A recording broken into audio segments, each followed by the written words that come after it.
We are lift off. Wait, no, Lift. that's the other podcast. Dave, hi. Hi. Yeah. How are you doing, Daniel? How's stuff going? I'm good. It's fantastic to see you.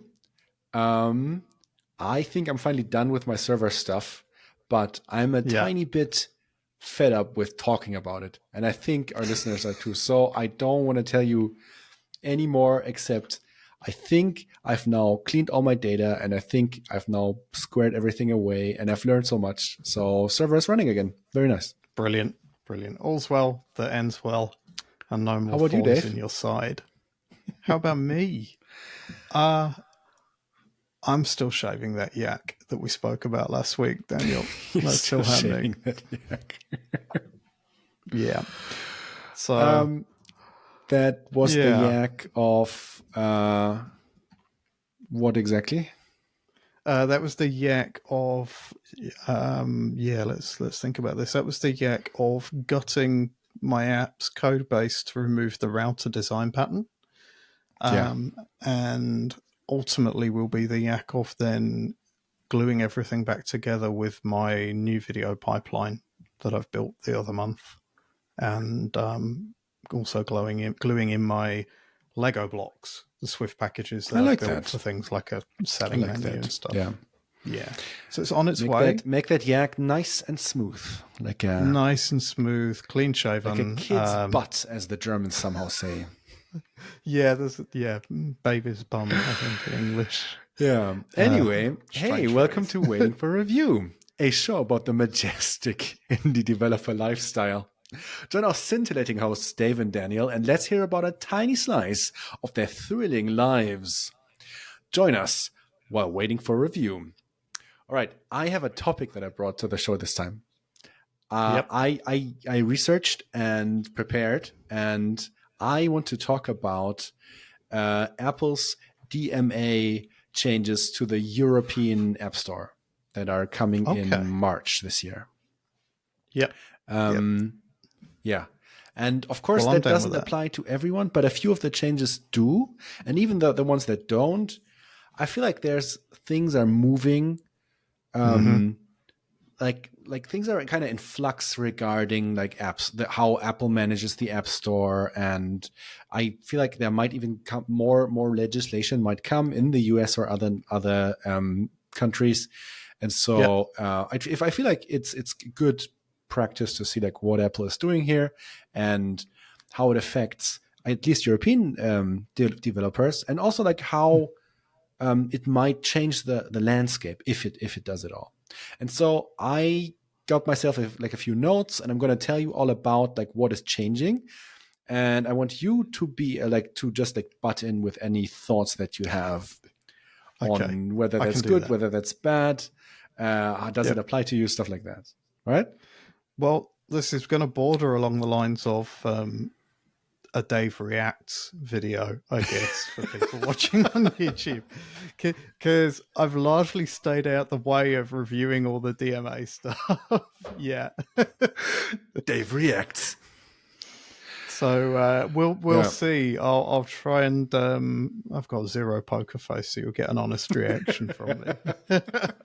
I want you to be just silently pointing at an invisible screenshot above your head, TikTok style. Yeah.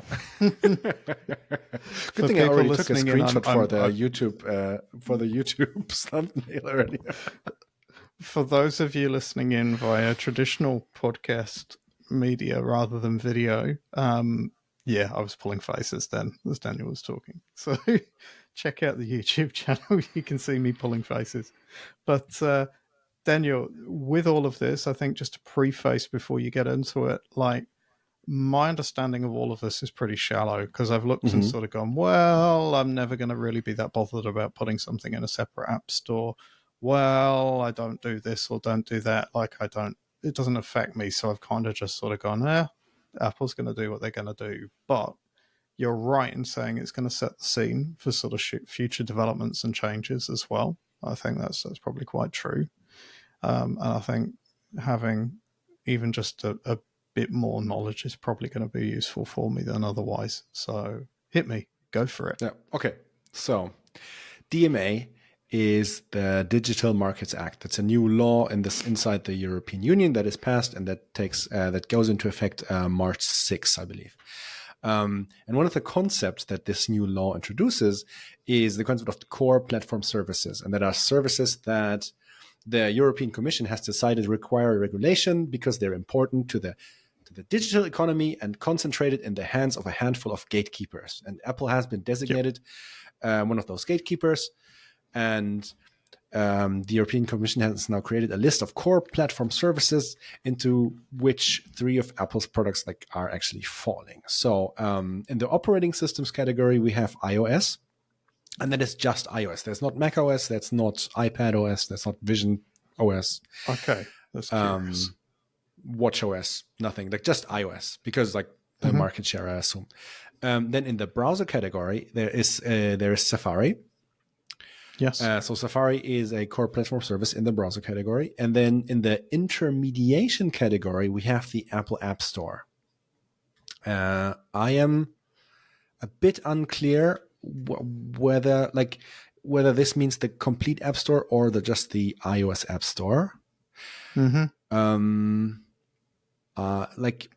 I found kind of talks about I'll write it in the show notes if I find something after the show. But yeah. And so now recently Apple has announced a few changes. I'll put links to those in the show notes, to the news post on Apple's websites and stuff like that. And these changes are kind of worded in the exact same way as when Apple announces a new feature or announces the new iOS and it has this amazing new feature. But most of these changes are just to exactly comply with the DMA. And so most of these changes are also only applicable if you are in the European Union. However, a few things are actually applicable worldwide. These are not huge, but first change that is worldwide, just a change with iOS 17 applies to everyone who listens to this and has an iPhone or other Apple device. Game streaming apps are not now allowed. Previously, Apple would say, for example, with Microsoft Game Pass, or if you have Shadow or NVIDIA GeForce Now, Apple would say okay, you cannot have one app and then that app emulates or streams in multiple other apps because App Review couldn't test all of those. So you need to make all the different apps or games in that case available separately as App Store apps, and then App Review can test them. And so of course that's not happening. And so game streaming apps these days usually run in your browser. Well, now game streaming apps are allowed. So Microsoft Game Pass and all the others can now be regular App Store apps, which is kind of cool. I don't think there's any downside to this. It's an interesting play. I've got a couple of ideas as to why Apple might have done that. I think money. I don't know. Yeah. Well, what's your number one? Well, my take on it is that there's a bit of if Epic were to come at them in this scenario, there's an answer there of saying, well, why don't you just run a streaming service, right? We're not blocking you. You go for it. Go do what you want to do. And so I think there may be an angle in that. Also, I think there may be an angle in supporting the Vision Pro and that side of things as well. Oh, that would be cool. That would be really cool. Yeah. If you think about the fact of the Vision Pro being this sort of big screen environment is one of its key selling points. The idea of being able to big screen in your games into that headset and actually play at a reasonable, level of latency. Yeah, just connect your controller via Bluetooth or something, and then that would be nice. Yep. So I can see a bit of that going on. I think that's probably some of the motivations there. All right. In the same vein, but this might interest you, is the concept of mini apps. Mini apps are now allowed. So what are mini apps? Mini apps are, I think, if I read this correctly, and I double check with Mac Stories, and they basically say the same thing, plugins basically. So if you have, for example, a sound editing app, you can now offer any plugins and other functionality using in-app purchase, for example. And that content can apparently also pull stuff from the internet or from somewhere. It doesn't have to be all unlockable from the get-go. So like Yep. technically that's kind of the same as video streaming, but I thought about you when I read this, because I don't know, GoVJ Pro might have some kinds of plugins at some point in the future, you know? Yes. Yes. That's curious. There could be something in that for me. Yeah. That side of stuff. Yeah. Right. Other small change is you no longer have to, like, you're no longer forced to offer sign-in with Apple. So there was a set of rules before that said if you have a certain list of easy sign-in providers for your service, like for example, if you have, I don't know, any like open auth stuff, where you can just one-click login, like a login with Twitter, login with GitHub. Then you also have to offer login with Apple. They've removed that worldwide. That's no longer a requirement. So now you can also, if you have, so the rule has changed to where if you have such a situation, you can also offer, you are forced to offer either login with Apple or a comparable third party that is like highly trusted and privacy-wise, like good. Okay. And my English is very nice. So if I read that correctly, that means that I can offer sign-in with Twitter, GitHub, your Facebook, all of those sort of big ones, but I can't issue Apple ID just to sign in with my small service that only supports my app. Is that right? Yeah. So in that circumstance, like it's offer it through one of the big boys or offer it through Apple ID and whatever small scale login you've got. Yeah, pretty much.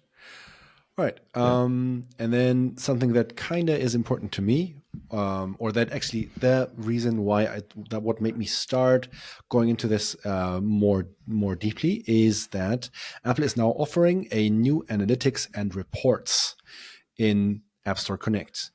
What are reports? Right. Reports are basically a page of information about, for example, downloads, App Store page views, and framework usage. There are not a huge amount of detail yet, but they have a separate news item for that. Hang on, let me just open this. Engagement with additional information on the number of users in the App Store interacting with the developer's app or sharing it with others. Commerce with additional information on downloads, sales, proceeds, pre-orders, and transactions. App usage with additional information on crashes, active devices, installs, app deletions, and more. Framework usage and additional information will be shared with developers in March. And of course, my ears are perking up when I hear this because I don't want to be Sherlocked with the telemetry deck offering analytics. But this seems very complementary to what telemetry deck is offering. And here's the kicker. Okay. They will offer third-party API access to that information. So that means, in theory, I'll have to check it out like in detail. They haven't really detailed like how the API will look like, but they explicitly say that here, developers will have the ability to grant third-party access to their reports conveniently through the API.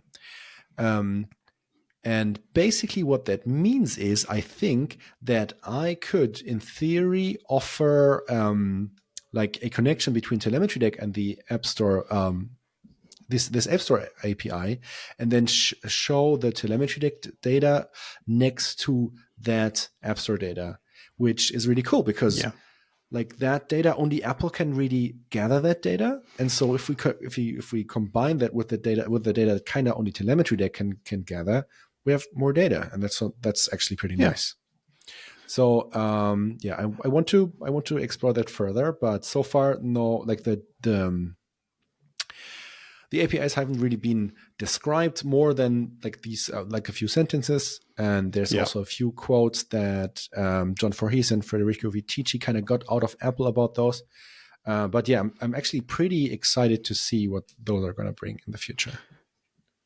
Wondering out loud, did you see along the way any type of user ID or anything that might let you tie stuff from the Apple side to telemetry deck side, or is it just going to be blunt counts grouped at a certain level that come through to you? Like no information available. I think I would probably have to try to not have a connection here because data privacy laws and stuff. Yep. But yeah, like let's just see how it goes, basically. You'll still be able to show correlations, and that might be useful. Yeah, totally. All right, so those are all worldwide changes, so they apply to everyone. Then they have various changes that only apply to the European Union, and they will basically, they didn't say like how they will enforce members of the European Union, but they said it's not just how you set your app store. So it's like they said something like if you are European and then take a quick visit to the US, for example, you will not lose your apps. But if you have an extended stay in the United States, then you will actually lose your apps through other marketplaces. How are they going to police I that? assume, I don't know, like they didn't say. I assume it's like, okay, like your origin is set to a specific, your app store is set to a specific country. So that's of course the first thing, but I assume they will also try to correlate that with either GPS data or like IP address location, something like that. That sounds not good, but I mean, basically every video stream provider does these things, and they are pretty good even at detecting VPNs and stuff like that. So it might just be something like that, you know? Yeah. Yeah, it just seems a weird thing to be policing, but okay. Yeah, because they don't want the Americans to have the sweet European Union features that we get sweet European Union features such as other browser engines. So yeah, that's cool. So in theory, other browser engines are now allowed. They still need entitlements, and so and they say they're going to be pretty stringent when giving out those entitlements. So it's not just like oh yeah, like you're just like saying, oh, I made a browser engine and then everything can do it, but like they still say they are going to test the privacy standards and stuff on these things. Okay. And other browser engines, also other browsers. So the first time you open Safari on the new iOS 17.4, they will ask you whether you want to keep Safari or have a list of 13 most popular browsers from your area, or sorted randomly to switch to. Okay. They also are opening up. Sorry. Yeah. Apple's going to advertise hot browsers in your area. Ripe browsers. Damn. The EU is something else, man. Keep going. Yeah. They seem to be opening up the NFC chip in some kind of API-ish way. So there's only a tiny bit of information here, but they say they are allowing alternate NFC payment methods and wallet apps next to Apple Wallet and Apple Pay. So contactless payments through your, I don't know, Sparkasse app or whatever. And they are also allowing in the App Store. So if your app is just regularly in the App Store, you can now use an alternate payment processor other than the App Store. So what the thing that Epic wanted all along. Yes. But there's also another thing that is alternate app stores, or they call it alternative app marketplaces. So on iOS, and that's on iOS only, and only in the European Union, you can now install an app, and that app is a marketplace. And so you open that, and then you can browse. You can browse for apps and say, I want this app. Then you might have to pay through some form or whatever, but not through Apple. And then you will be kicked out to a web page. The web page will open a how do we call that? A sheet. Yeah, we will display a sheet with information about the app, and then you can say install this app or not. So the marketplace is tasked with hosting and distributing the app. The apps must be notarized by Apple, same as like on the Mac, for example. You still must get a notarization certificate, and they do that so they can like kill malware and stuff like that. It's the app marketplace's task to ensure that the app is not breaking the law and is adhering to all the guidelines that you would kind of expect. And users can set any of the marketplaces as their default storefront, so that like if you like everywhere you say like, hey, let's open the App Store, you can just by default open the other marketplace. And one other thing, and that's pretty interesting actually, these marketplaces, they cannot, they need to be open to third parties. So that means if you are Nintendo, you cannot make the Nintendo App Store because, and then only offer Nintendo games. What you can do is like open a games App Store, but the app stores, they need to publish a set of terms and conditions and then accept any app that that falls under these terms and conditions. That's interesting. So if you get barred from Daniel's app marketplace to put your app in there, that means that developer has got a recourse through Apple to say, hey, these guys are with these terms and conditions, they're not upholding them, this has been my situation, and that could then, I guess, call that license from Apple to operate the marketplace to be removed. Something like that. Like, of course, as always, as with like, these are not laws, but with any kind of legislation like things, you'll have to litigate to really know what they mean.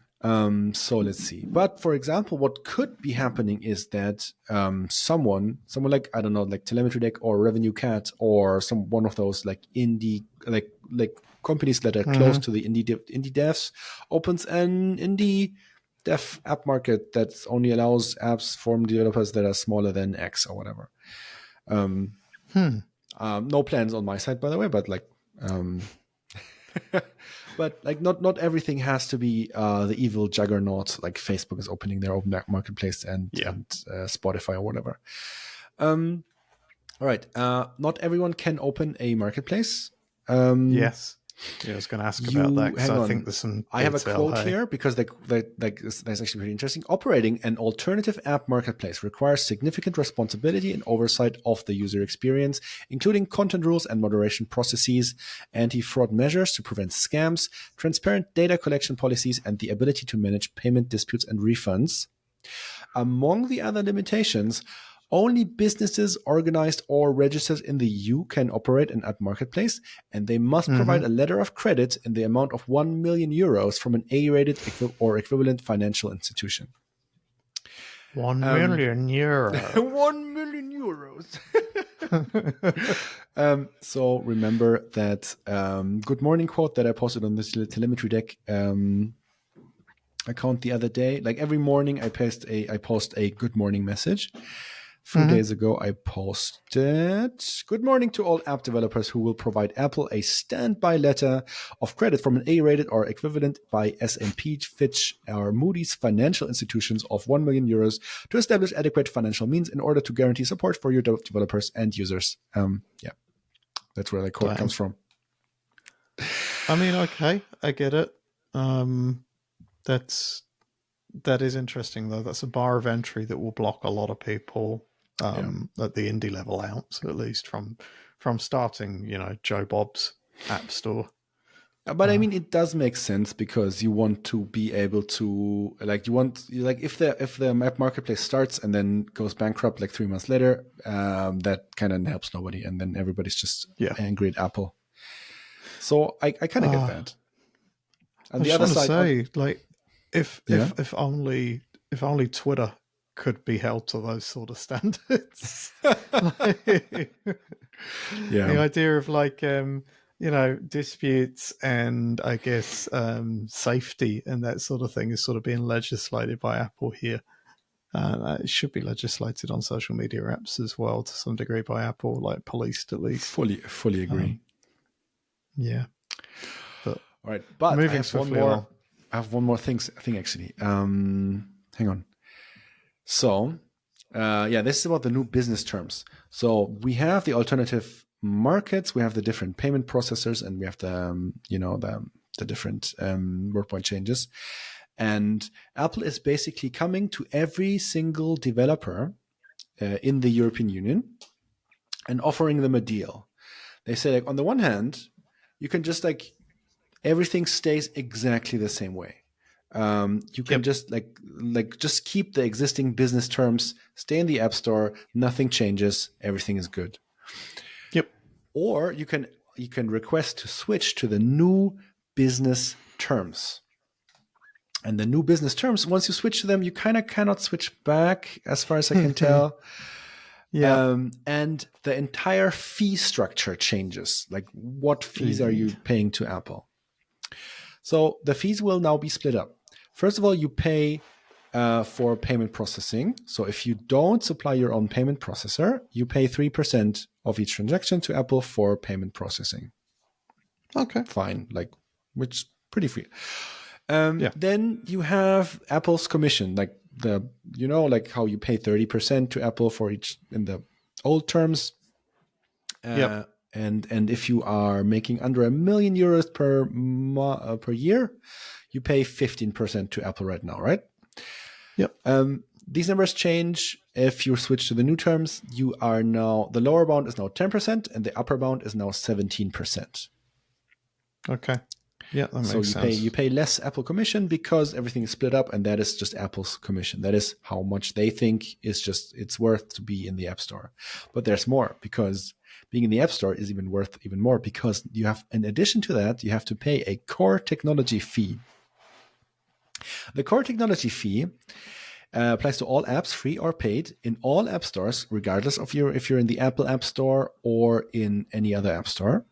So if you are in a secondary marketplace, in an alternative marketplace, you don't have to pay Apple's commission, but you do have to pay the core technology fee, and that is 50 cents per first annual app install over 1 million installations.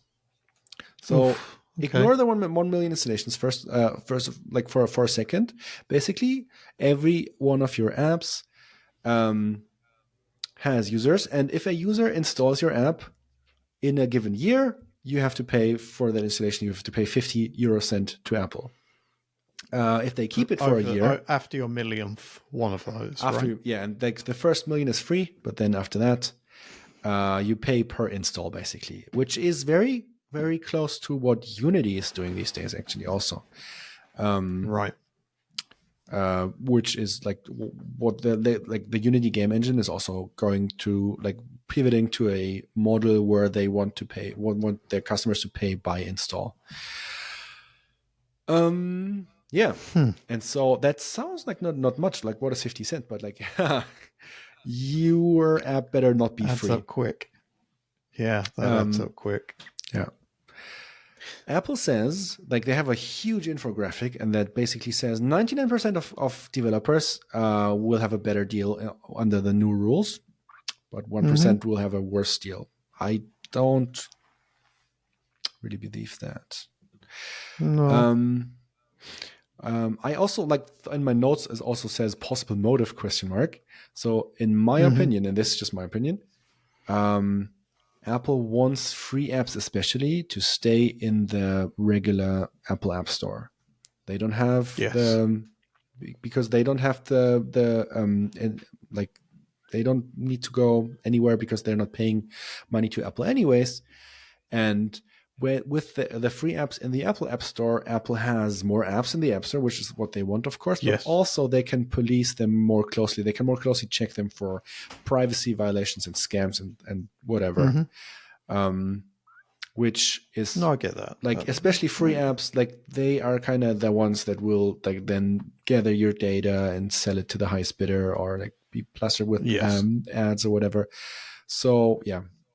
I think it makes business sense for Apple to make sure that as many free apps as possible are in the App Store with its stricter rules. Okay. And so, yeah, that's the whirlwind tour of the DMA changes that are coming to iOS 17.4. That's very interesting to me.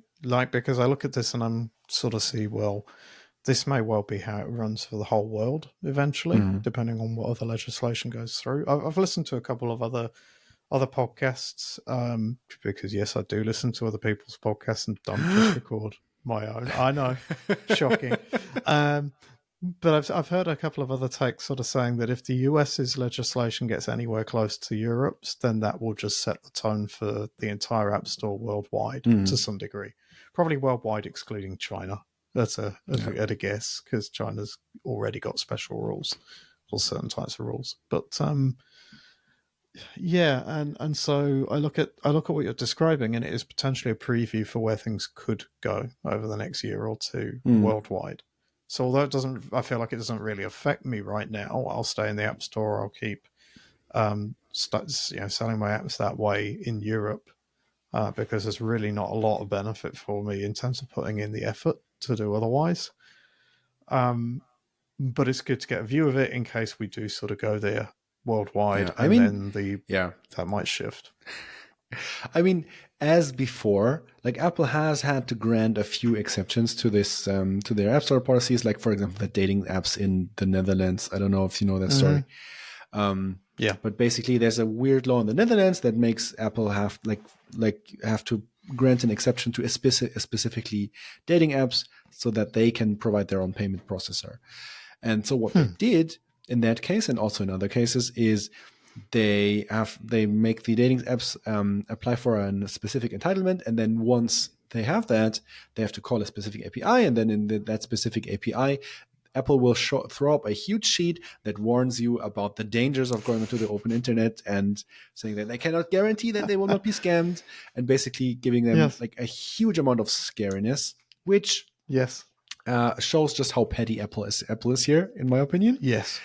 And I was 100% expecting only malicious compliance here. Like before that came out, like before all these changes came out, I was like, okay, Apple's gonna be petty AF and just gonna be like, okay, we're gonna do everything in our power to stay exactly where do exactly what the law tells us to, but in a way that is completely useless to everyone. And especially they're gonna like still ask for the same amount of commission and stuff like that. And I feel like actually they did not do that. Like it is still way better for everyone, or for a lot of people, for most developers, big and small, probably to stay inside the App Store. That's just a given. But at the same time, the alternative app marketplaces do open a few outlets for app types that have been historically rejected. And I'm not just talking about porn apps. Of course, there will be porn apps. But what I mean is, like, you now have, as a developer, at least in the EU, you now have more or less the guarantee that somehow you can publish your app when you start working on it, which is something that hadn't happened before. And also, I think that there are viable business models in these new business terms, even if you have to pay the core technology fee, and even if you still have to pay Apple a commission of 10% or whatever. And I feel that that's pretty cool. There's some interesting opportunities inside of it. For example, a unified, potentially a unified Apple and Android payment, right? You could have one of these app stores, potentially offer an alternative Android app store as well, which I think you can just do. I really don't know enough about that side of the world. But I could see, for example, say if Revenue Cat were to open their own marketplace and you've got a subscription through there, they may also offer the option for that subscription to be used and valid on Android with very, very little friction, right? That feels like there's a possibility of somebody bridging the gap in those worlds. How useful that is, I don't know. It could be quite useful for things like families with different devices. If there's something there where it's like, I pay this one fee and it's available everywhere, that could be useful. If I take a step back though, Daniel, and I think about everything you've said so far, my initial take on all of this was like, yeah, this is a bit of a bad faith move from Apple. Like, they could have made this easier. There's the scary banner things, right? And initially I reacted, like you're saying, expecting sort of petty AF.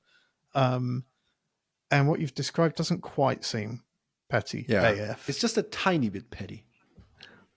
Yes, tiny slice of their petty lives. Yeah. And I But mean, yeah, yeah, it's not a complete bust in that sense. It sounds like yeah, there's some yeah. opportunities inside of it. I feel like, of course, the usual suspects will have their own app stores. There will be a Google App Store. I'm 100% Hmm. sure. I'm reasonably sure there will be a Meta App Store. Yeah, yeah, Um, that would figure. and then, of course, like Spotify has been raving against the App Store for close to 10 years now. So I would be Hmm. very surprised if they stay in the App Store. Um, but I mean, most people will probably stay in the App Store. But but these will come, and then. I feel like some podcasters have, every time that the topic comes up, they say things like, okay, what will happen is one must need app will switch to their own app store, like the Facebook app or WhatsApp in the EU, because every Hmm. European has a WhatsApp account. Yeah. And so Meta will say like, hey, to download WhatsApp and to download all Facebook projects, basically, you now need to go to the Meta App Store, and the Meta App Store will just grab all your data, all the nice privacy protections that are not only like codified by APIs, but also by app review, will now be just useless, because Yes. Apple only checks for malware and not and if you just have used your weird dark pattern to make people like agree to your data collection scheme, then it's fine. And that might be the case, Hmm. but on the other side, we still have the API based protections. Those are not as good as API plus actually a human looking at the things. Hmm. Um, but still, I think they are worth something. And I think Apple will even try to bolster these. Like with iOS 17.0, back then came a lot of changes to APIs, whereas before things were only enforced by app review, and but now things are actually enforced by APIs themselves. Yes. And maybe that was even a preparation of this move. But either way, like your privacy is still like more or less protected, and especially Hmm. because other platforms don't have as stringent of reviews as the app review. Like Android exists, the Yep. Mac exists, and Yes. they're generally fine. I mean, you probably like, if you have someone in your life who's like not computer savvy at all, it might be a good idea to advise them to not go to alternative marketplaces. But if you are a little bit savvy, plus good APIs, good user interfaces of the operating systems, you might just be fine, or you will probably be Hmm. fine. Let's hope I'm not eating my words in a half a year. We'll see. We will see how this Yeah. plays out. I So think I there's think going to it will be be. bad for privacy, but it won't be catastrophic. Yeah, yeah, and like I said, I think there's going to be a bit of cycle on this as well. Like companies will try and do things. Maybe Apple will then turn around and say this is actually against our T's and C's, and that we might cut you off here. That could be a thing for sure. Um, that's interesting, and it feels like Apple's kept just enough control around this all that they can weigh in and protect the consumer if they want to, Which is the whilst right also reinf. move in that situation. I feel like they should have Yeah. made that move like a year ago, and just not Hmm. fallen like just not like fallen in the situation where they were forced by legislation to do that, and just like Yes. loosen the controls enough so that they still have control over the platform, but not but enough to make everyone like be content, basically. And now, Yeah. I mean, they have lost some control over their platform, definitely, Hmm. and that is because they were too stubborn to give up control, like just on their own terms, and now they're giving up Yes. control on the European Commission's terms. Yeah. And Um, I certainly read this update from Apple and all of this stuff. I read it as, yeah, they're complying, but as little as they can. And Right. again, it sounds like that's not quite the case. It sounds like there's perhaps they've done a little bit more here than just the basics. But it sounds interesting. Like I sort of feel like I really wish this was global and that we could start to see some of the competition it might bring. So I'm trying to give you a bit of a Dave Reacts thought off the top of my head, just because of Sure. like where we Please. started. But yeah, seriously, I feel like yeah, this needs to be global in one way or another. I think so that everybody's got this sort of access now. I've seen plenty of hot takes from people in the States who, sorry, American listeners, but it has seemed seeing some of the takes that some people in the USA are very much like kind of blown away that they don't get first refusal on some of these potential good things, like a sort of a bit of astounding, a bit of amazement that the EU could be its own place and have its own rules and that Apple will have to adhere to it. And I've been kind of amused by that because, like, yeah, there is a bigger world than just the States. And so it's kind of interesting to see that side of stuff playing out as well. This is like, well, Apple can't just take on the EU and go, no, we're going to do it our way.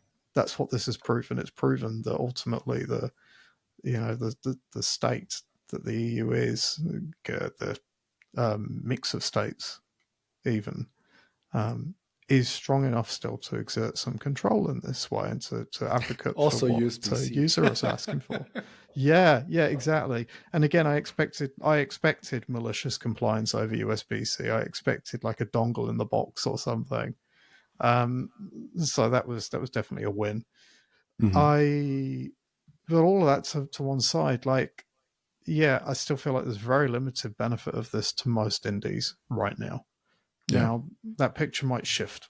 If, for example, Revenue Cat got in amongst it, then I could see that being quite good. I could see there being opportunities for indie devs in that regard, but we're going to need some of these alternative marketplaces to actually exist, and people are going to need to, try things out for size. It's going to be an interesting year in that respect.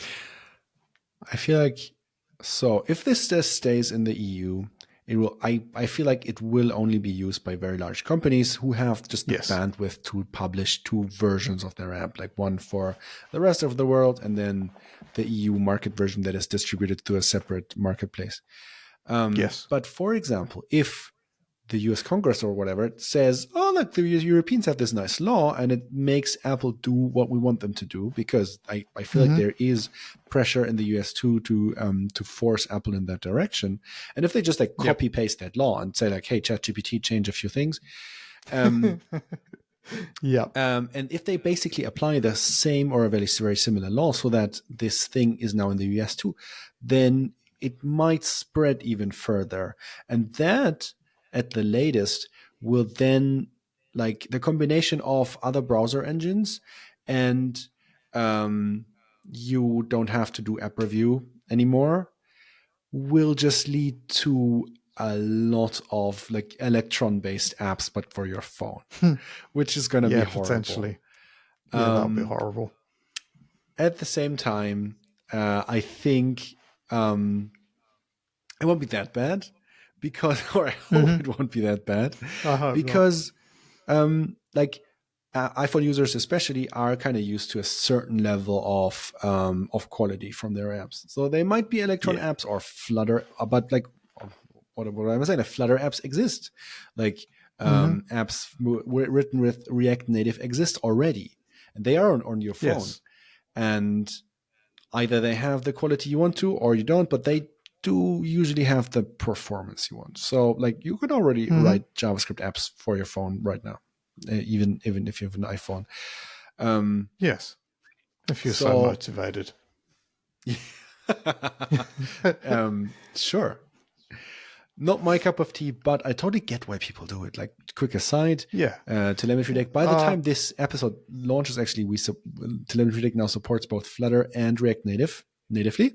Okay. With their own SDKs, which is pretty cool. And I get it because if you are a smaller team and you're writing an app, and you don't have the bandwidth to write it for 2 platforms, or even 3 if you include the desktop. So I kind of get it from a product owner's perspective. At the same time, I hate it from a user's perspective. Same, and from an iOS dev craftsmanship, finding some words difficult at the moment. Yeah. Side note, I have had a little bit of cosmetic dentistry recently, so my bite feels a bit weird.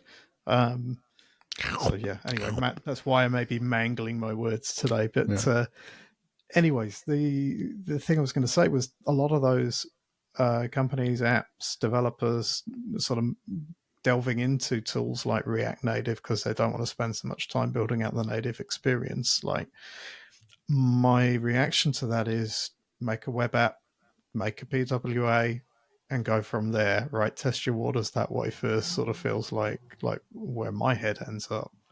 But again, I understand why they don't, because they want presence in the App Store and want to be able to ship this thing and all of that. But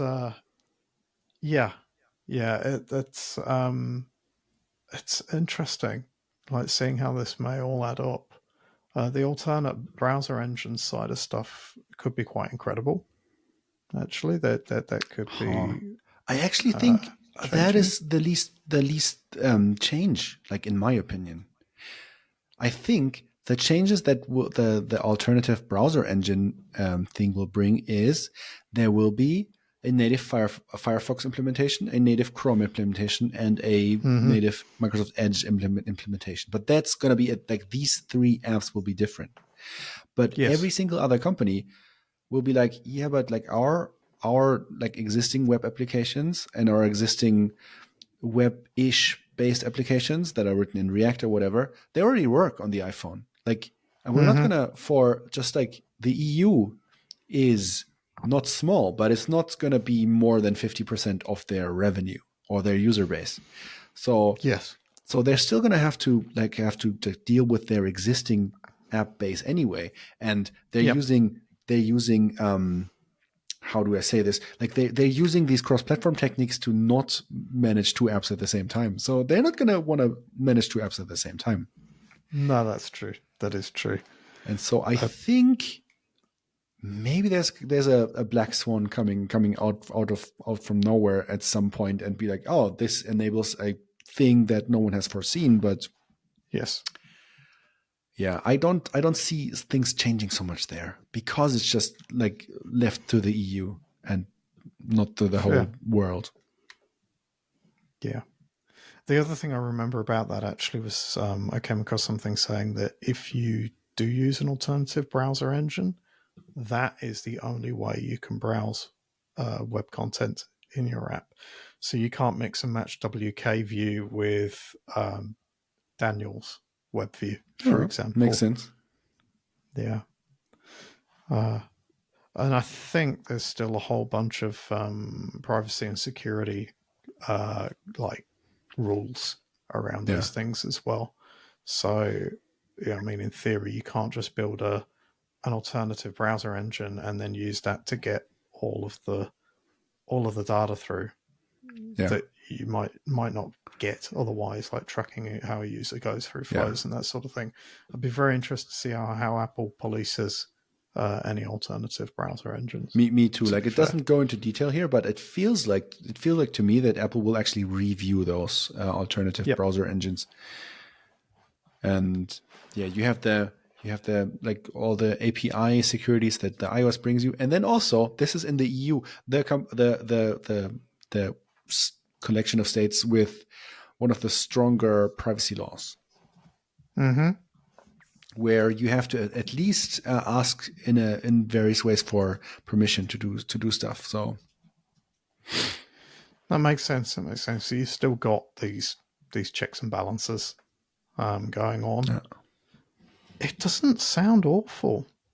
That's the thing that really gets me with all of this. Like, my initial reaction was like, yeah, what do I need that for? And this is Apple being like, dragging their feet against what's been asked of them. And it sounds like, they could have made some of it a bit more open, a bit easier. I mean, I think my hope was more for sort of like a more Android-like side loading situation where, I can download my IPA from wherever and then just install it, right? That Yeah, to me something like that. Like would in have been the my spirit. view, the But perfect view would be like I set something like a developer mode, and then I can just download Mhm. a notarized app. But I mean, that would Yes, remove even more control from Apple, and I yeah, it think would. that's why they don't want to do it. And also, like if I give them the benefit of the doubt, like maybe maybe they're actually there's some good in them in that regard, because way more people are using phones than are using computers, and people are just Yes, used to trusting our phones. Like that's why yeah, the scams that are there are so much like are working so much more better than on your computers, because like somehow people just trust what's on their phones, right? yeah. And they trust that nothing is like hurting them or collecting their data or whatever. And so, like, I mean, that might actually get a bit worse with that, but not It as might. worse as would be when if you could just like install any app from the internet. Yeah, that's true. That's very true. It will be very, very interesting to see how this one plays out. I can foresee a whole bunch of. I can't foresee, but I do expect unforeseen circumstances and Oh yeah, consequences of this to play out over the next year or two. It's going to be very interesting with less tech savvy people and how they interact with this as it comes up. I can imagine a couple of uh, personas, if you like, in terms of the less tech orientated person dealing mm-hmm. with this. So I can imagine somebody who just sees it goes, "Oh, that's scary. I will not touch that at all."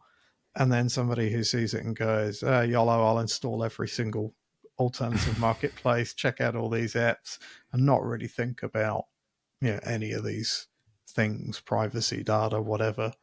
Um, yeah, and then it's so it will be interesting, like I say, to sort of see how it plays out, because it's not only going to fragment things from a dev point of view, from putting the apps in the app store. It's going to fragment things a little from the user experience point of view Yeah. as well. For example, if Meta were to put all of their apps in their own app store and I had to install that first, um, that becomes a very easy way for me to say, maybe I don't install any Meta apps, right? You It's say like, that, but then your mm-hmm. dad only writes you through WhatsApp, and suddenly you can't talk to your dad anymore. Like that's how they get you. Yeah, it is how they get you. It really is. And my obviously my response is not typical. I tend to sort of be like, well, then I don't speak to you via that medium, right? And I sort Yeah. of go, But yeah, no, you're right. There's a lot of people who install stuff just to be where other people are, and that's fair enough as well. Yeah. But I think, yeah, no shocking reaction from me other than I am now perhaps feeling a little less negative about it. Like I can see there being opportunities inside this somehow. So Um, that's your final thought. I think so. I think there's All right, opportunity cool. here. Like with any change, there's opportunity. But yeah, this we're gonna have to keep an eye on this, see how this actually Yeah. plays out. I All right. would I have really be also a keen final for a thought. Oh, revenue sorry. cat store. So I was going to say I would be really keen for a revenue cat store, for example. I love them, Mm-hmm. but yeah, well, we'll see. But Right. give me your final thought, Daniel. Yeah. Final thought is when the App Store opened, they had this thing where you could like have ad hoc distribution of apps, and that was just for inside a company. You could like put an IPA file on a web server and then distribute that app directly through you, and that Mm-hmm. was just like limited to a limited number of installations just for internal use, basically, which was pretty cool. And then came along a little company called Test Flight, and they were like, hey, we can build something on top of this that will actually change how we just develop and distribute applications. And that happened. And actually TestFlight got bought by Apple and is now part of That's App Store right. Connect. And Yes. I feel like there will be another TestFlight. Like something will come out of this that we hadn't seen before, that we like maybe can't think of right now because we're not thinking in the right configuration. But something new will come out of this, and I'm actually pretty excited to see what actually that will be. Same. Very, very much so. Right, fantastic. It's good that Cool. we're in agreement. I think We then often are. let's end the show here while we're all in Yep. agreement.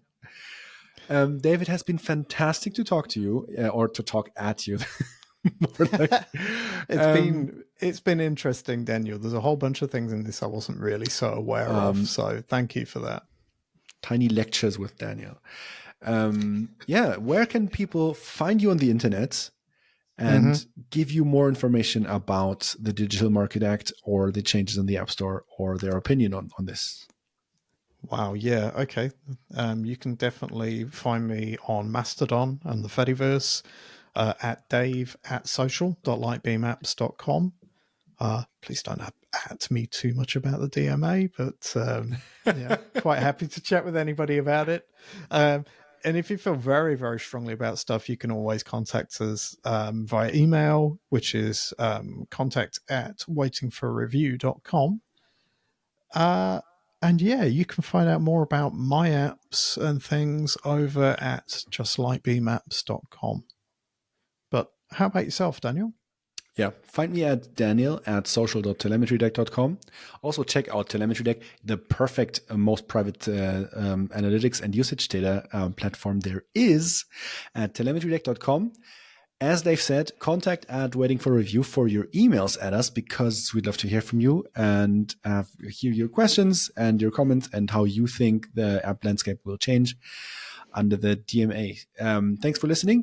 Please rate us on iTunes, send us emails, and that's it from me. Dave, have a great day. Catch you later, Daniel. Bye.